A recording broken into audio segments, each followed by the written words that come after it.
Hi friends and family. Tuesday பிள்ளைங்களுக்கு தக்காளி சாதம் ரைத்தா செஞ்சு கொடுத்து ஸ்கூலுக்கு அனுப்பிட்டு ஸ்கூல்ல இருந்து விட்டுட்டு வரும்போது வீட்டுக்கு தேவையான வெஜிடபிள்ஸும் கொஞ்சம் வாங்கிட்டு வந்தேன்.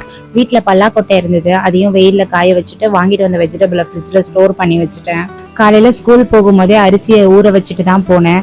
கோவக்காய் உருளைக்கிழங்கு பொரியல் செய்யலான்னு எடுத்து வச்சுட்டு ஒலையை அடுப்பில் போட்டுட்டு டீ போட்டு குடித்தேன். டீ போட்டு குடிச்ச கேப்ல சாப்பாடு வெந்துருச்சு. ரசத்துக்கு எல்லாத்தையும் ரெடி பண்ணி வச்சுட்டு கோவக்காய் கட் பண்ணி எடுத்து வச்சிருந்தேன். ரசம் தாளிச்சுட்டு ரசத்தோட சேர்த்து ஒரு சைடு எடுத்து வச்சுட்டு கோவக்காய் பொரியல் செய்யலான்னு ரெடி பண்ண ஆரம்பிச்சுட்டேன்.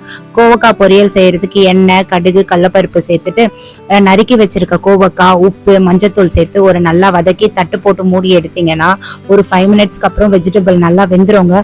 அப்ப குழம்பு மிளகாய் தூள் தான் நான் இதுக்கு ஆட் பண்ணிருந்தேன். அதை சேர்த்து ஒரு கிளறி எடுத்தீங்கன்னா கோவக்காய் பொரியல் ரெடிங்க. கீரையும் சைக்கிள் கேப்ல ரெடி பண்ணலாம்னு சொல்லிட்டு எண்ணெய், கடுகு, கடலப்பருப்பு எல்லாம் போட்டு சேர்த்து பூண்டு நல்லா நிறைய தட்டி போட்டு கொஞ்சம் வெங்காயம் அதிகமா சேர்த்து கிளீன் பண்ணி எடுத்து வச்சிருக்க பொன்னாங்கண்ணி கீரையும் நான் இதுல சேர்த்துக்கிறேன். கீரையில ஃபைனலா உப்பு சேர்த்து பாருங்க.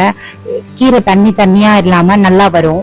அவ்வளவுதாங்க அன்னைக்கு நான் செஞ்ச லஞ்ச் ப்ரிப்பரேஷன் எல்லாம். ஒயிட் ரைஸ், ரசம், பொன்னாங்கண்ணி கீரை பொரியல், உருளைக்கிழங்கு கோவக்காய் பொரியல் செஞ்சு இப்படிதாங்க போனது அன்னைக்கான டே.